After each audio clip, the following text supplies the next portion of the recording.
할렐루야. 이 한 주간도 주님의 은혜로 살았습니다.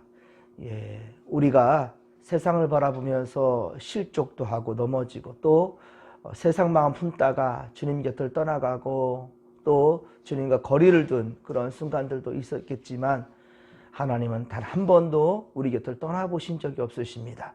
항상 우리와 함께 하시고 또 이번 한 주간도 알고 지은 죄, 모르고 지은 죄들이 참 많았겠지만 그러나 주님께서는 한결같이 우리를 사랑해 주시고 속히 주님께로 돌아오기를 주님께서는 바라시고 있습니다. 오늘 이 새벽에도 분명한 것은 하나님 앞에서 우리 지난 날들에 대한 분명한 회개가 있고 또 아버지 앞에서 모든 것이 회복되기를 간절히 바람으로 특별히 오늘 또 주일은 돌아오는 주일 내일 예배에 또 1부와 2부로 나눠졌습니다. 지금 사회적 거리두기가 또다시 연일 코로나 확진자들이 증가되면서 그렇게 거리두기가 또 강화되고 있습니다. 그래서 우리가 마음껏 하나님께 예배하지 못하는 것이 얼마나 안타까운지 이 여러분들 마음 가운데서 또 우리의 신앙들이 더욱더 굳건해질 수 있기를 주님 간절히 축원합니다. 오늘은 잠언 22장 1에서 10절까지의 말씀으로 예수님 닮은 마음으로 살자. 예수님 닮은 마음으로 살자. 예수님께서 이 땅에 오셔서 초지일관 한 번도 변함이 없었던 것이 뭐냐? 생명 구원하는 것이죠. 이 땅을, 이 인류를 구원하는 것이었습니다. 죽음으로 내몰고 십자가에 달려 돌아가시기까지 예수님은 단 한 번도 그 마음에서 벗어나지 않았고요. 뒷걸음질 치지도 않았습니다. 여러분들 어려운 상황일수록 더욱더 굳건히 믿음을 지켜나가는 예수님 닮은 마음으로 세상을 이겨낼 수 있기를 주님 간절히 축원합니다. 축원합니다. 여러분 부모는 자식을 낳으면 그 이름을 심사숙고해서 짓지요. 이름을 어떻게 지을까 상당히 많은 고민을 하면서 아이 이름을 짓습니다. 그리고 그 지은 이름대로 양육하고자 그 이름의 뜻대로 양육하고자 그렇게 애를 쓰는 부모님들이죠. 특히 믿음의 사람이란다면 믿음의 사람이라면 더욱더 그 이름값을 하며 살아가기를 바라며 또 말씀과 기도로 양육하고자 하는 그러한 부모님들입니다. 하지만 좋은 이름을 지었다고 하여도 그 좋은 인격을 나타내는 것은 아닐 것입니다. 그 이름대로 살아가면 얼마나 좋겠습니까? 하지만 그 이름대로 좋은 인격들이 나타나는 사람들은 그리 많지 않습니다. 3살 버는 8까지 간다 가죠. 아이를 그렇게 낳아놓고 제대로 된 교육이 이루어지지 않는다면 그 아이는 그 이름값을 하지 못한다는 겁니다. 사람이 좋은 마음을 가지고 좋은 인격자가 되고 좋은 삶을 살게 된다면 그런 부모가 지어주신 이름의 좋은 뜻이 중요한 것이 아니고 그 이름의 뜻 그 이상으로 많은 이들에게 참 좋은 사람이라고 그렇게 이름 지어지고 기억되고 불려질 것입니다. 그렇습니다. 그렇기 때문에 부모는 자녀에게 그저 이름에 좋은 뜻과 또 좋은 대학을 보내고 좋은 직장에 취직시키고 더 좋은 재물을 유산으로 물려주는 것 그 노력보다도 사람의 인격성 곧 신앙과 도덕적으로 더욱더 반듯하게 설 수 있도록 더 가치 있는 것이 바로 하나님의 말씀을 붙들고 살아가는 그것이 바로 지혜자다라는 사실을 하나님을 경외할 줄 아는 것이 우리 세상의 진정한 지혜자요 하나님께 큰 은혜와 복을 받을 자라는 사실을 명심하시기 바랍니다. 은보다 금보다 그렇습니다. 하나님의 은총을 더욱 택할 수 있고 그 길을 사모할 수 있는 믿음의 권속들 되기를 주님의 간절히 축원합니다. 여러분 세상에는요 부자도 있고 가난한 자도 있습니다. 부자와 가난한 자는 주인과 하인 혹은 윗사람과 아랫사람이 되는 경우가 많고요. 부자는 가난한 자의 인격을 존중하지 않고 무시하는 경향이 우리 사회에는 팽배합니다. 가진 자들이 없는 자들을 힘들게 하고 또 갑질이라는 말이 예전에는 그게 무슨 말인가 했지만 지금은 갑과 을의 관계 알고 있었지만 그것이 뭐가 문제인데 라고 할 정도로 생각지 못했지만은 요즘은 있는 자들이 없는 자들을 너무 힘들게 괴롭힐 때 그때 갑질한다라는 말들을 우리가 많이 매스컴을 통해서 듣게 되고요. 그뿐만 아니라 우리 사회 가운데서도 그렇게 현실적으로 듣게 되는 것 같습니다. 참 너무 안타깝지요. 예, 가난한 자들 중에는 열등감이나 피해의식을 갖다가 나중에 정말로 예, 인생을 그만둔 일들도 종종 있지 않습니까? 아파트 경비를 서는 그런 분들이랄지 정말 어쩌면 다른 이들의 서비스직에 있는 그런 사람, 종사하는 사람들이, 택배 기사들이 목숨을 끊는 일까지 이 사회에 많이 일어나고 있는 것은 너무 안타깝습니다. 그러나 오늘 본문 2절에 보십시오. 2절에 보면 부자나 가난한 자나 다, 자, 누가 지었습니까? 하나님께서. 창조주, 하나님의 창조주 하나님께서 바로 가난한 자나 부한 자나 모두 다 지으셨다라는 거예요. 신명기 15장 11절, 신명기서 15장 11절에 보면 땅에는 언제든지 가난한 자가 그치지 아니하겠으므로 내가 너에게 명령하여 이르노니 너는 반드시 내 땅의 안에 내 형제 중 곤란한 자와 궁핍한 자에게 내 손을 펼지니라. 아멘. 지난번에도 보았던 말씀이죠. 그러니까 계속 잠언은 그걸 강조한다니까요. 섬김과 나눔, 헌신, 이러한 부분들에 대해서 예, 우리 예수 믿는 사람들이 앞장서라는 거예요. 예, 나눔에 대해서 인색하지 말라는 거예요. 왜? 이 땅에는요, 언제든지 가난한 자가 그치지 아니하겠다라는 거예요. 예, 그렇잖아요. 지금 세월이 흘러가면서 수천 수백 년 동안에 계속해서 가난한 사람도 있었고 부한 사람도 있었고, 예, 사회 약자들과 강자들은 그렇게 어우러져서 살아가고 있습니다. 분명히 우리는 곤란한 자와 궁핍한 자에게 너희들의 손을 펼치라는 우리 주의 명령에 순종해야 된다는 것이죠. 그러니 잠언서 14장 31절, 잠언서 14장 31절에 보면 가난한 사람을 학대하는 자는 그를 지으신 이를 멸시하는 자요, 궁핍한 사람을 불쌍히 여기는 자는 주를 존경하는 자라 라고 말씀하고 있다는 거예요. 아니, 가난하고 약한 사람들을 돕는다라는 것은, 궁핍한 사람들을 불쌍히 여긴다는 것은 곧 하나님을 존경하는 그러한 사람이라는 사실이란 거예요. 예, 여러분들 항상 살아가면서 이웃에 아파하고 어렵고 힘든 사람들을 그냥 지나치지 않았으면 좋겠습니다. 어제는 보니까 TV에서 그 헌혈에 대해서 강조하면서 그런 콘서트처럼 그런 행사를 하는 것을 보았습니다. 지금 코로나 사태가 또 심각해지는 가운데서 또 많은 아픈 사람들, 그리고 코로나가 사태가 길어지면서 그런 곳에 가는 것도 사람들이 주저하다가 예, 헌혈을 많이 하지 않는 거예요. 그래서 피가 부족해가지고 상당히 어려운 그런 현실이라고 합니다. 지난번에 저희 아내와 함께 그 헌혈의 집을, 평택에 있는 헌혈의 집을 찾았었는데 세상에 그 하루 종일 헌혈하러 온 사람이 10명도 채 안 되는 걸 보면서 깜짝 놀랐습니다. 정말 여러분들 헌혈뿐만 아니라 정말 우리가 할 수 있는 한 최선을 다하여서 나의 도움에 필요한 그런 자들에게 예수의 마음으로 나눌 수 있는 그러한 넉넉한 마음들이 우리 가운데 있기를 주님과 간절히 축원합니다. 자, 3절의 말씀을 보면 슬기로운 자는 재앙을 보면 숨어 피하여도 어리석은 자는 지나가다가 해를 받느니라 라고 말씀합니다. 다윗은 여러 번 사울의 칼을 피해 도망하였지요. 엘리야도 이세벨의 칼날을 피해 호렙산으로 그렇게 도피하였고요. 그리고 사도행전 9장 23에서 25절과 사도행전 14장 5에서 6절에 보면 바로 사도 바울도 때때로 핍박을 피해 도망하였다는 거예요. 물론 이들은 모두 진리와 정의를 위해 싸울 때에는 절대로 물러섬이 없었습니다. 진리를 위해 싸울 때는요, 목숨을 걸었습니다. 예수님은 마태복음 10장 28절에 몸은 죽여도 영혼은 능히 죽이지 못하는 자들을 두려워하지 말고 오직 몸과 영혼을 능히 지옥에 멸하시는 곧 예수 그리스도죠. 그러한 주님을 두려워하라 라고 말씀합니다.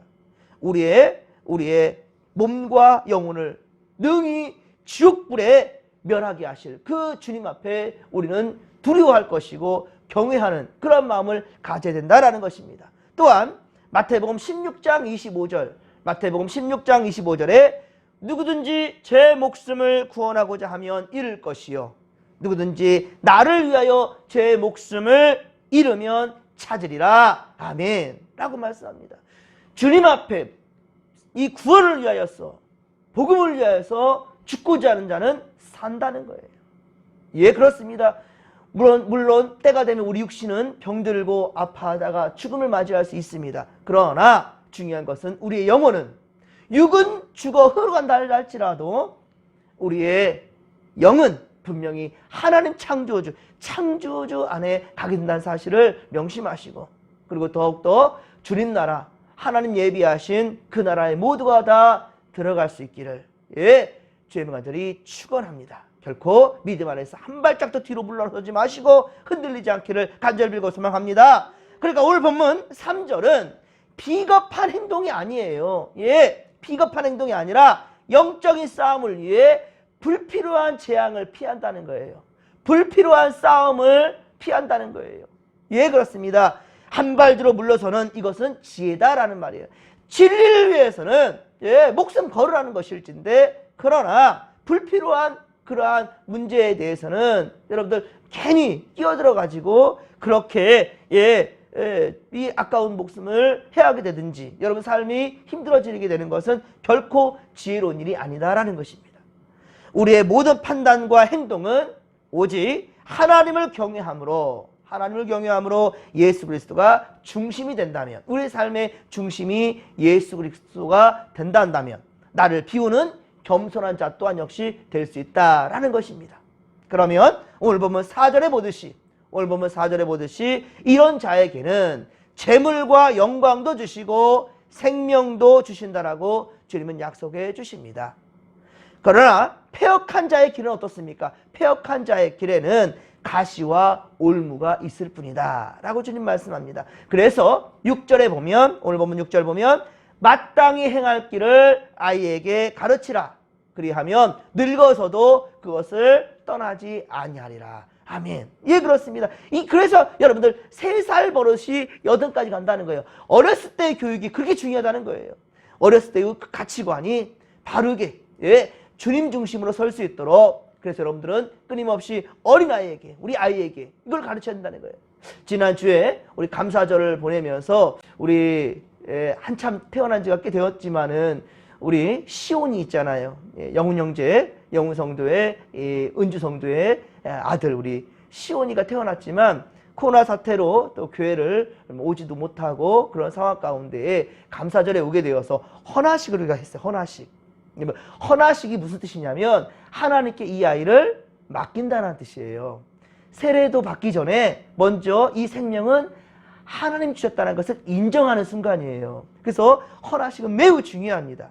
예, 헌화식은요 태어나서 거의 목을 가르기도 전에, 그러니까 태어나서 처음으로 교회에 왔을 때, 오를 때, 주님 집에 왔을 때 제일 먼저 하나님께 기도로 바치는, 하나님의 자식이니 하나님 책임져 주시옵소서라고 드리는 것이 바로 헌화식이에요.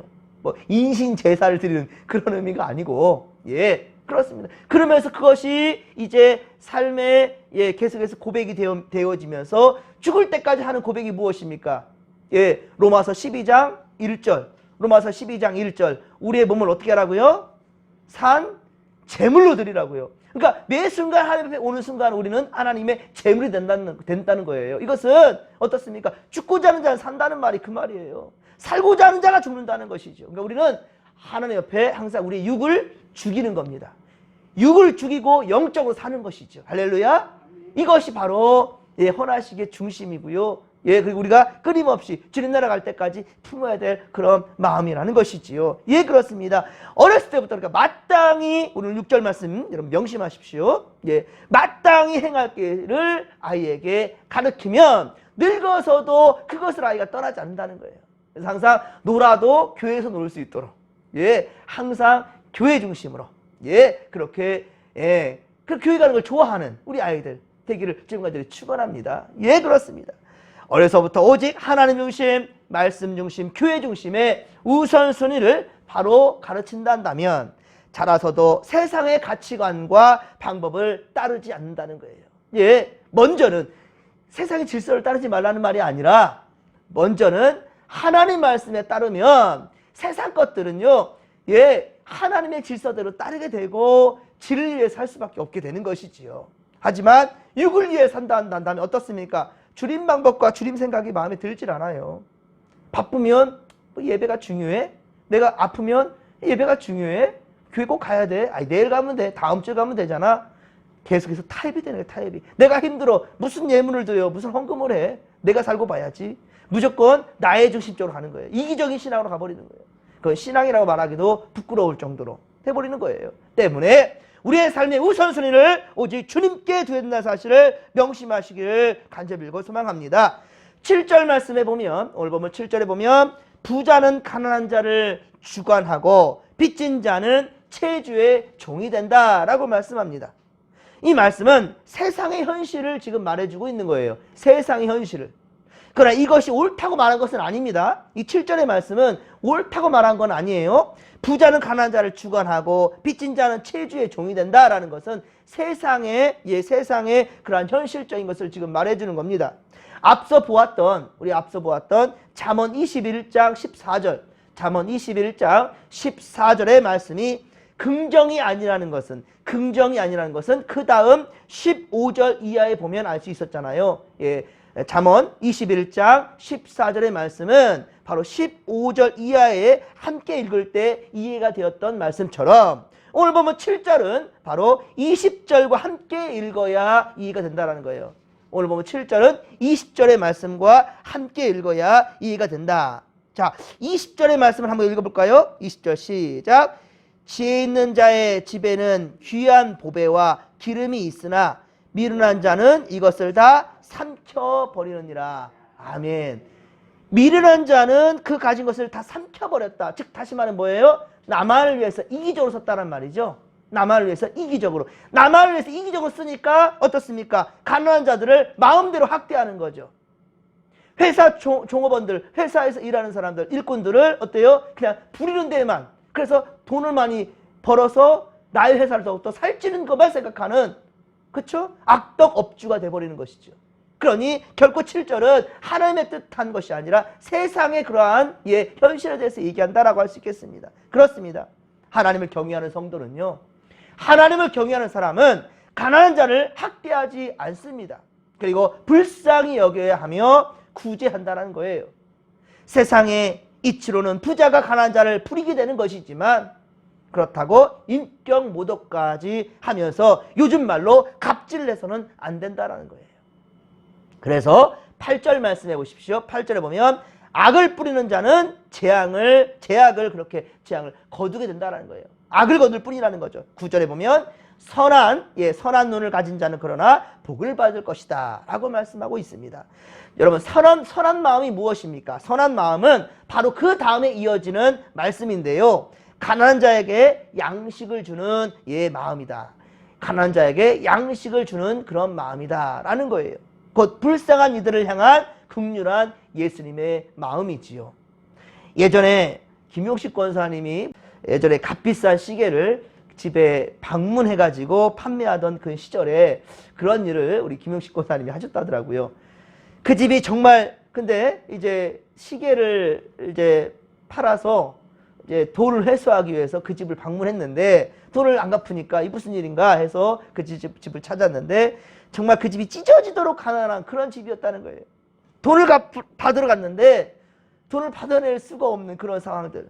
하지만 말 그대로 돈만 생각하는 사람이란다면 집안 그 가사들도 막 때려 부시면서 막 이렇게 위협을 하면서 돈을 받아내겠죠. 김영식 권사님도 등신도 그렇게 되어 있잖아요. 그죠? 그럴만도 한데 마음은 참 여린 것 같아요. 권사님 가셔서 보니까 집이 찢어지도록 가난한 거예요. 돈을 받아낼 수가 없어요. 그래서 돈 받기는커녕 그 시계값을 받기는커녕 돈을 받으러 갔다가 그 집에 연탄과 쌀을 사주고 왔다고 하더라고요. 오히려 가난한 형편을 보고 선을 베푸는 그런 주님의 마음을 닮은 사람이라 한다면 그렇습니다. 주님의 마음을 닮은 사람이라 한다면 마태복음 20장의 포도원 품꾼의 비유, 여러분들 꼭 기억하시기 바랍니다. 포도원 품꾼 이야기가 마태복음 20장에 기록되어져 있습니다. 자, 오전 6시에 갔더니 요즘도 이제 공사장 일이 많지는 않을 테지만 그렇게 인력 시장에 가면 막 5시부터 막 와서 그 일을 받으려고 그렇게 기다리잖아요. 이 이스라엘에서도 하루 일과가 시작되는 것이 아침 6시와 저녁 6시예요. 이게 하루의 일과입니다. 이 이후로는 일을 시켜서는 안 돼요. 이전에도 안 되고요. 그래서 6시부터 6시까지를, 오후 6시까지를 일하는 시간이에요. 그런데 오전 6시에 나가봤더니 일하는 사람이 있어요. 오전 9시에 나가봤더니 일하는 사람이 있어요. 12시 정오가 되었는데도 그때도 일할 곳 불러주지 않으니까 또 기다리고만 있는 사람도 있어요. 또 그 사람들 불러댑니다. 다 그러니까 포도원 주인이 그렇게 아침 6시, 그리고 아침 9시, 정오 12시, 오후 3시까지 사람들이 있으니까 가서 계속 사람들을 불러 모아요. 그리고 또 6시면 일이 끝난다 그랬잖아요. 그런데 5시에까지도 일거리를 찾지 못해가지고 그렇게 손만 빨고 있는 사람이 있어요. 그래서 바로 5시에 있는 사람도 그렇게 불러다가 일을 시켰어요. 그러면 아침 6시부터 일하는 사람은 몇 시간 일했어요? 12시간 일했어요. 근데 오후 5시에 일하는 사람, 5시에 있는 사람 불러다가 일을 시켰으니까 몇 시간 일했어요? 1시간. 12시간 일했고 1시간 일하는 사람이 있어요. 자, 여러분들 품꾼들에게 싹스를 어떻게 줘야 될까요? 어떻게? 동일하게 주면 안 되겠죠. 그게 세상의 이치예요. 동일하게 주면 안 된다고 생각하는 거. 내가 일을 많이 했으니까 많이 받아야 되고 저 사람이 일을 적게 했으니까 적게 받아야 된다. 여러분 보십시오. 그분들은 다 가장들이에요. 집에 돌아갔어요. 그런데 아침부터 일하는 사람은 얼마일까? 우리나라로 하면 15만 원, 12만 원 될까요? 공사장에서 요즘 많이 주더라고요. 어쨌든 15만 원 받는다 칩시다. 하루 일했는데. 근데 5시에 일하는 사람은 한 2만 원이나 1만 원 가지고 왔다 칩시다. 근데 그 집안에서 기다리는 그 가족들은 어떻게 할까요? 가족들은 그 가정만 바라보고 있었는데 벌어온 것이 달라요. 예수의 마음은 바로 그런 마음이라는 거예요. 많이 일했든 적게 일했든 중요한 것이 아니라 그 가장으로서의 그 가슴 아픈 마음, 그리고 가정에서 기다리는 그 식솔들, 가족들을 생각하는 그런 마음이 바로 예수의 마음이라는 거예요. 사랑하는 성도 여러분, 우리는 세상의 가치관 기준으로 바라볼 것이 아니라 누가 중심이 된다고요? 누가? 예수의 마음. 예수의 마음이 우리 마음의 중심이 된다는 사실을 명심하시기 바랍니다. 그래야 주님께 인정받는 자가 되는 거예요. 사랑하는 성도 여러분, 우리는 항상 주님이라면 어떻게 하셨을까? 주님이라면, 그렇습니다. 늘 주님 입장에서 생각하고 판단하며 선을 행할 줄 아는 그러한 믿음이들이 다 되기를 주님의 간절히 축원합니다. 오늘도 주님 닮은 마음으로 세상을 품고 생명 살리는 일에 앞장서시고, 그리고 생명 살리는 자가 되기 위해서는 우리 주님의 집, 성전 중심으로 여러분들 살아갈 수 있기를 주님 간절히 축원합니다. 우리 진목교회, 그렇습니다. 여러분과 피와 땀이 서려 있고 기도가 서려 있고 주 예수의 은혜가 가득한 그러한 성전을 늘 마음에 품고 예배 중심으로 여러분들 살아가는, 그래서 아무리 코로나가 확산된다 할지라도 여러분들 항상 성전을 사모하고 2부 예배로 나눠서 거리두기 하면서 앉아서 예배 드릴 거예요. 계속해서 매스크가 나옵니다. 최고의 방역은, 최고의 그런 백신은 뭐다? 마스크입니다. 여러분들 마스크, 이 새벽에도 뭐 떨어져 앉아있고 사람도 많지 않은데 뭐 마스크냐 할 수 있겠지만 이게 기도 제목이 되는 거예요. 기도 제목으로 생각하시고 여러분들 정말로 코로나 사태가 속히 종결될 수 있도록, 특별히 우리 진목교회 성도들에게는 얼씬도 못하도록, 할렐루야, 우리 진목교회는 절대로 악한 이 바이러스, 나쁜 바이러스가 결코 침범하지 못하도록 깨어있어 기도하면서 더욱더 여러분들 예배 중심으로 나아가는 성도들 되기를 주님과 저를 축원합니다. 축원합니다. 예배를 드리는 자는 예수를 담습니다. 예배를 드리는 자는 나눌 줄 알고 사랑할 줄 압니다. 예배를 드리는 자는 내 신앙보다도 남의 믿음을 더욱더 위해서 기도하는 중보자라는 사실, 왜? 예수님이 바로 이 땅의 중보자였기 때문입니다. 여러분들 그러한 마음으로 주일을 기대하고 준비하면서 자, 이 시간도 주여 삼창 부르며 기도하며 나갑니다. 주여, 주여, 주여. 살아계신 하나님 아버지, 고맙고 감사를 드립니다. 은혜 충만, 성령 충만, 말씀 충만으로 함께하여 주시옵소서. 이제 또 주일이 다가오고 있습니다. 하나님 아버지요, 그런데 코로나 바이러스는 좀처럼 멈추지 않습니다. 계속해서 확산되는 가운데 있습니다. 하나님 도와주시옵소서. 불쌍히 여겨주시옵길 원합니다. 무엇보다 교회가 교회다울 수 있도록 도와주소서. 교회에서 바이러스가 확산돼서는 아니 됩니다. 하나님 아버지, 더욱더 우리가 마스크 착용과 또 최선을 다해 방역에 힘쓰면서 우리 아버지 더욱더 이 힘들 때일수록 아버지 나누어서라도 모이기에 힘쓸 수 있도록 도와주시고, 무엇보다 고람되어 하나님 앞에서의 우리의 신앙이 결코 흔들리지 않도록 주여 도와 주옵소서. 함께하여 주옵소서. 예배를 드리는 자는 예수님을 닮습니다.